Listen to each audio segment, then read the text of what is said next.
Like, when you were a kid, they had red dye number two. You ate all these things when you were a kid, and then you realize 20 years later that, oh, by the way, I was eating some carcinogen. It wasn't that good for you. Yeah, it wasn't that good for you. Well, ignorance is bliss. Yeah. So Sid and Marty Krofft. Yeah. So we're working on Bring back the banana splits. Yeah, you have a write-in for Hollywood. Exactly. So we're working on Land of the Lost right now, and then we. Now, is it going to be with Will Ferrell? Exactly, it's going to be a comedy. What's a comedy? The original TV show was a comedy. Oh, it was. Yeah, it was a comedy. It was action. Was it meant to be a comedy, or was just? It was, it was pretty cheesy, so it was kind of serious sometimes. So now a little bit more. I think it's comedy now. Yeah, I think it's going to be a good movie. I think it's got the right elements to be a You're cute, just because you're working on it. I would say that, but we've worked on some pretty bad ones. Which ones? So, we did work on Battlefield Earth. We did work on Battlefield Earth. Oh, now that was the big John Travolta thing, right? Yeah, exactly. That was a Scientology. I never saw that L. Ron thing. Hubbard. Yeah, but it had such a bad rap. I mean, do you think it had a bad rap because people are going, oh, it's Scientology, I don't want to support that? It was a pretty bad movie. It was? It was pretty bad. Huh. Yeah. But we've worked on, we don't always have a choice what we work on. You got to take the work when you have it. So we've worked on a couple films that we weren't super happy about the quality. But you've had a lot of highlights. We worked on a lot of good movies, and we worked on a lot of. We were fortunate enough to work on the first Babe. Yeah, we were talking about that at the break. Yeah, exactly. So that one we won. Our supervisor won Academy Award for, and that really set us on the path to doing animal films. So we did like Babe, we did of course Babe 2, we did the Talking Cats, Talking Animals, and like Stuart Little 1 and 2. We did talking animals and like Dr. Dolittle 2, all these talking animals, which are real animals that we use visual effects to make look like they're talking. And then we were able to move on and did full CG Cats and Cats and Dogs, the film. And that's where the cats, there was, the evil cats. The evil cats versus the dogs, yeah, exactly. Yeah, dogs so are nice, Mr. Tinkles, I guess, was it Mr. Tinkles, who was the evil, the Dr. Evil cat. Do you ever have some of the, I'm sure they don't do this because it takes probably a lot of time to create these animations, but sometimes the animators like play around with it. I'm sure they do. We do a lot of takes. Sometimes you do takes of something and you don't the director doesn't like it, so you have to redo the animation a lot. Wow. And it's almost like it's acting. You have an actor come out and they say their line or do their performance. The director's like, well, you have the wrong motivation, or you're not. I need more action, or sure. I need something else. So the animator has to go in there and kind of redo what they're doing. Well, the Babe. I mean, I thought that was kind of groundbreaking. I remember when that film came out. Because right. there were real pigs, but then there were some that were strictly, was that CGI or no? Was it? Well, all the animals were real in that movie. All the animals were actually real, and then we used a technology that we developed at the time to actually replace the face. So kind of visualize the face, as a three-dimensional object. We actually kind of remove the texture from the face and then put back on around the mouth a texture that was of the animal talking. Wow. So of course nowadays you watch films, and if you see a animal or a creature that is doing something that doesn't look real, well, it's probably not real. It's probably a full computer graphic animated character. Like the Hulk, for example. You can't find anyone that looks like the Hulk, so you have to do a full computer graphic model. Do you remember the movie Ghosts in the Shell? Was it Ghosts? Oh, what was the one? I think the company went bankrupt, but the animation was... Matrix? That one? No, it was Matrix. It'll come to me. I love when I drop something. No, it's okay. I do the same thing.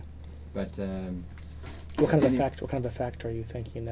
Well, it was a sci-fi film, but there was such exactness to the way the characters, the actors were designed, and The Dream Within. Oh, I don't remember off the top of my head. Okay. What are some of the challenges with doing this animation? I know that sometimes I see a film like the Star Wars when they introduced Jar Jar Binks. Right. I mean, I thought it was excessive with the puppets. Well, there does come a time when there's too much CGI. Yeah, there's part of the problem is certainly for a film like Star Wars or any of the film where the director is a billionaire they have a lot of freedom for what they want to do. So they're not really limited creatively to what they have to do. They have really a palette that's as big, as much time as they have, as money as they have, they can put in the film. So I think personally a lot of good films have been really good films because the director is kind of limited in their time and their budget. I was just watching The Good, the Bad, and the Ugly again the other night, and yeah, and that's a great movie because you don't have a lot to work with. You have handful of actors, and you've got a desert set, and you have to really make the characters come alive, right? With that, you can't put in a CG Jar Jar Binks in the movie. Just the budget's not there. But nowadays directors can do anything that they have time and budget to do. So the joke is we'll fix it in post is the joke sometimes. They'll fix it in post production, and that's a bad thing. You want to fix it before hopefully you even shoot it. You want to know what you're doing. You have the story tight, and have everything planned out. Well, even a film like Blade Runner. I mean, technology wasn't advanced back then. Oh no, but it was such a great story. Right. You really had to rely on just the substance of the film. Yeah, exactly. Do you think sometimes CGI can get in the way? Well, there's a lot of different pressures now. These films that you see, or any film that is of significant budget now, they have to target a market to create these films for a worldwide market. So a film like The Matrix, which came out, two sequels, that movie did more than half of its budget internationally. So they really.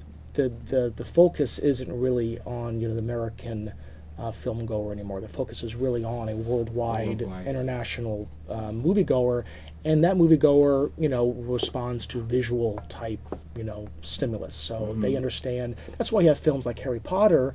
They do so well because they're kind of family oriented films, and they also are in a fantasy world, so anybody anywhere can kind of relate to it. They don't have to relate to Los Angeles or America. They're relating to kind of a fantasy setting.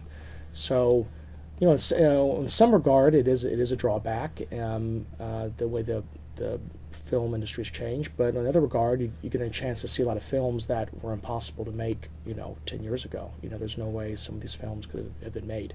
So you hope that the director is an artist, and they have integrity, and they really try to make a good film no matter what they're kind of forced to, whatever path they're forced to move down towards. Let's listen to another Sure. tune. Sure. What you bring? We have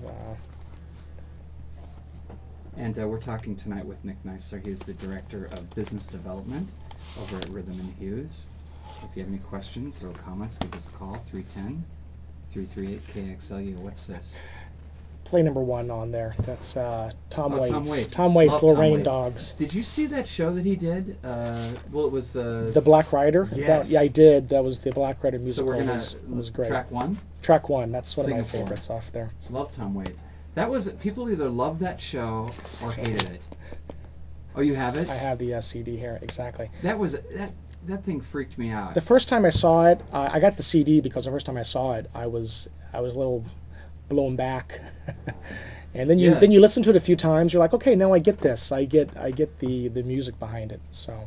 But just the way the whole the way they set it up, you really felt like you're looking at something that might have been, taking place in Berlin during, Weimar Republic. Exactly. So the whole cabaret feel. Yeah, it is. Yeah. Really awesome. Okay, so this is Tom Waits. Dig Tom Waits. Yeah, it's a good scene. I don't know if I have friends that like Tom Waits, but a lot of friends that would not even know Tom Waits if they heard it.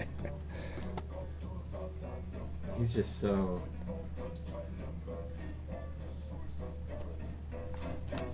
He's just intense, huh? You have to listen to it like 5 or 6 times. It's one of those kind of artists that once you kind of appreciate the kind of gravelly nature of it. So every once in a while, play. There's a track from Enron. I think it's the last one.